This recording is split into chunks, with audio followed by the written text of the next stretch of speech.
We are going to start the launch right now. So thank you for joining us. So we're here to launch this great book called Transforming REDD+, Lessons in New Directions. It is basically a book based on 10 years of research and provides a critical evidence-based analysis of the REDD+ implementation so far. And for those of you who might know what REDD+ is, it's basically reducing emissions for deforestation and degradation of forests, right? So the REDD+ initiative was expected to be a quick, easy, and cheap way to lessen the climate impact of land use change. But after speaking to the scientists, we've learned that actually it hasn't been so quick, easy, and cheap, but it's still a valid idea. So to talk about the book, we have half the editorial team here with us. Thank you for joining us. And we have the lead editor, Harold Angelson. Thank you. And then we have Thuy Pham and Amy Duchel. Welcome. Thank you. Lovely. So I will begin with Harold. Could you please tell us, so this is the fourth book in the series, the REDD+ series. So there's been other publications. So what's special about this book? I think the aim of the whole series is trying to provide some science-based, as objective as possible, evidence of the progress of REDD. We are not naive and think we are completely neutral, but at least we take a kind of a critical but constructive look at REDD. I think compared to the previous books that came out in 2012, we have a lot more information about a number of projects, policies that have been implemented. We have studied the national policy process. So we have a lot more to say about what impact has REDD had so far. So that's why we are brave enough to think that we can put out a book that can contribute to the REDD debate more than other publications that have been put out so far. Okay, great. So can you share some of the highlights in the book with the audience? I think the main conclusion when you look at the REDD projects and the policies is that we are overall on the positive side when it comes to impacts. They are not as great as we hoped, but REDD has made a small difference. So that's really welcome news. And it has prepared the ground for a lot more to happen in the future. So I think that's kind of the main that, yeah, REDD has not been completely a futile effort. It has given some results. I think we are also kind of revisiting the very ambitious aim of REDD to be a transformational change. And we have done some of the easier things, but now really REDD is hitting to make some, to rock the more foundations of the disease of deforestation and forest degradation, namely to start questioning some of the underlying economic, profit, commercial, and political interests behind forest degradation. And that's a much harder job that REDD is really trying to take on. But to be transformational change is really to ask a lot from REDD. But we are also saying that, okay, if you really want to stop deforestation and degradation, well, we need some fundamental changes in national policies and politics. Great. And because you've been working on REDD+ for many years, putting together this version, there's the fourth one. Has your research or working on it changed your mind in any way, or have you found any interesting findings or surprising findings that you'd like to share with us that is in the book? I remember when the previous book was launched, I said that in 4 or 5 years we will know a lot about whether REDD has worked or not. And I wish we knew more. And that relates to the fact that there are surprisingly few good, rigorous studies of what has been the impact. There is a lot of advocacy based on plans and very good objectives for the projects and for the policies, but very few are really set up to study it carefully. So I wish we knew more. But in terms of what have I changed my mind on, I think I have, as an economist, been a kind of a big fan of result-based payment, and that's why I'm teaching my students. I've kind of realized how incredibly hard it is, and that you also need to combine carbon objectives with livelihoods, with economic development objectives. You need to deliver on both fronts for REDD to be sustainable. If you don't do that, as someone said in the previous debate, if REDD and climate mitigation is not delivering and also on the economic development, on improving people's life, you get climate deniers elected to high offices. Very interesting. Thank you. Okay, and now we're going to speak to Thuy Pham, whose work was, your focus was basically on the national level. Can you please tell us a bit more about that? Yes, so basically with our work, we not only hope to provide an overview of the 10 years where the countries are with their REDD Plus policies, but more importantly, we hope with the book to provide a more insightful reflection on why some of the countries moving ahead with REDD Plus quite quickly, and there's good progress in some countries, but not the other. Because over the last 10 years, with 17 countries where we are working right now with our project, then we see that many countries had made a very good progress, many others didn't. Even though they have a very good political commitment, but for 10 years, they are still staying the same where they are. But we also see in many countries who made a very good progress for the few years, but then they lost the momentum, and all of the good momentum has lost. So what are the enabling conditions that need to be in place to have REDD Plus to deliver in mission to achieve transformational change? And I think that it's not only important to remind all of us that it is so important to establish some of the enabling conditions, like the political commitment to address drivers of deforestation and degradation, national ownership over the REDD Plus program, inclusive decision-making process, coalition for change and tenure securities, and the recognition of the rights. That need to be in place, because that's where we see the countries, if they have these enabling conditions, they have a good progress, a momentum to move REDD Plus forward. But at the same time, it's not enough just to establish these enabling conditions, but we also need to sustain these enabling conditions over time to deliver the last-longing change. Because we also have seen that many good momentum of REDD Plus policies has been lost after a new president election or a new government is elected. And I guess that sustainability to maintain and sustain these enabling conditions is so extremely important for us, and that is the lesson learned. Great. Can you share maybe some of the significant achievements of like some countries that you could share with us, like any countries who are doing, are progressing?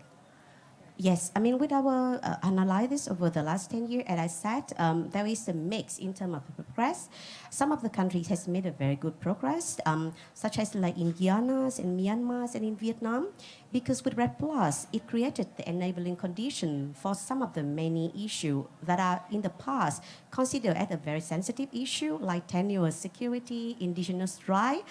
That with our REDD, it has never been brought into the table for open discussion. So there is a good momentum for that. I think that there are some countries, as we all just discussed earlier, there is a good momentum with REDD Plus, like in Brazil.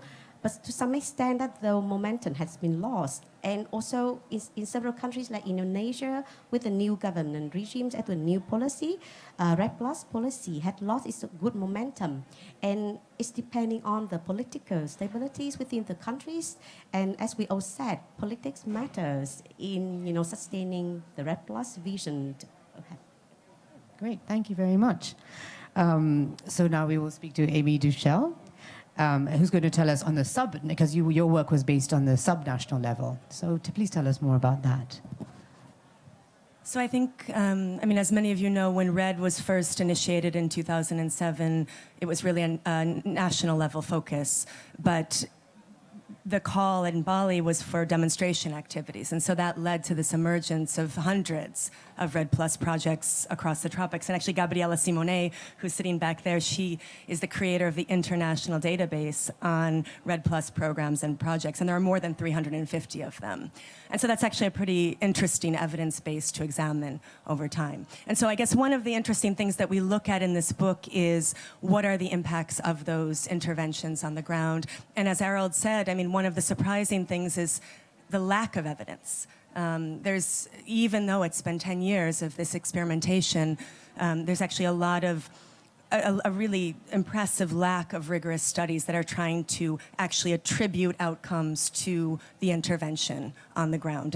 But of the studies that are doing that, there are some interesting findings that actually the local impacts on forests are moderately positive. So I think we hear a lot of really bad news about deforestation and forest degradation. I mean, things look pretty bleak, but at some of these very local level sites, it does seem that some of the interventions were actually working, especially the incentive-based interventions.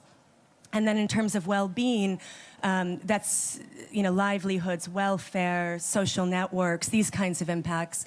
It's really there's not much there. I mean, in terms of, it's mostly insignificant results or small results, some mixed results, but that are much more likely to be positive, again, when incentive components are included. So, we're starting to learn about what kinds of different interventions can actually lead to better outcomes on the ground. I think maybe one of the more sobering findings of what we were looking at in the book is that, there's a bit more literature on payment for environmental services at the local level. And unfortunately, even that broader literature is showing us that these win-win outcomes of conservation and strongly pro-poor outcomes are not yet happening, even with payments for environmental services. So that was a little bit sobering.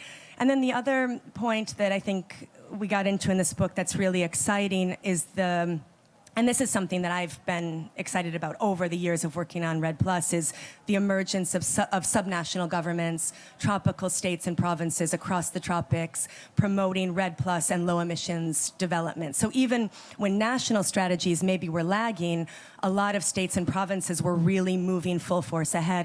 And one of the most famous cases of this is Acre, Brazil, in the Western Amazon, that created the world's first jurisdictional REDD program, a wall-to-wall program for REDD+, and a broader low-emissions development strategy through their system for incentives for environmental services. So in this book, we also review nearly 40 states and provinces across the tropics and actually show that they've made strong commitments to reducing deforestation and have put into place strong actions for doing so, including integrated strategies, multi-stakeholder platforms, and other sort of clear performance targets for how they're going to put their commitments into action. So that's sort of a positive message from this book. And then I guess another one is that these new initiatives that are emerging, and so Lou wrote a nice chapter about restoration at the subnational level. We have chapters on the private sector involvement and how the private sector is actually interacting in these jurisdictional approaches. And so this is the new directions part of the book, which I think in these bleak times, because I think you can get depressed very, very quickly, there are some things in this that we can kind of hold on to keep going. Great, thank you very much. It's a great analysis. Thank you. So I'll come back to Harold and say, so what kind of impact will this book have? What do you hope it will have? That it may lead to a kind of a more evidence-based debate about REDD. I think, as I said, there is a lot of ideology and vested interest involved in the REDD debate among more or less every actors, with the exception of researchers, of course. You got that. But I think this call for impact assessments and really to start, we have this kind of be brave and assess impacts, because you have to be brave, because say as a proponent or a donor, if you do a serious impact assessment, you are not in control of the conclusions. It may be that this project did not work, your approach was not the best one, so you should change. So it's risky for proponents and donors to give the task of assessing the impact to someone else.